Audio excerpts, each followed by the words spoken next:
This is the summary created from the video. Lecture 39 AWT Programming. AWT, or the Abstract Windowing Toolkit, provides a toolkit for developing GUI applications, distinct from applet programming, offering greater flexibility and capabilities.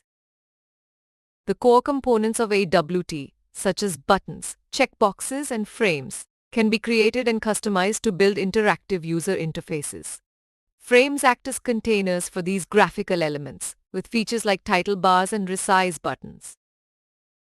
Additional components like text fields, labels, and text areas allow for text input and display, offering functionality such as scrolling and multi-line input.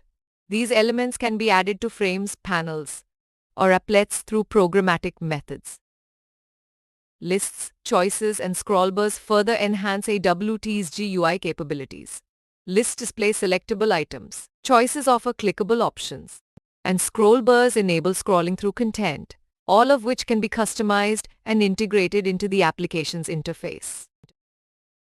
In summary, AWT enables the creation of versatile GUI applications with a wide range of customizable components, overcoming the limitations of applet programming and providing a powerful toolkit for building interactive and visually appealing software solutions. Please stay tuned for more summary videos.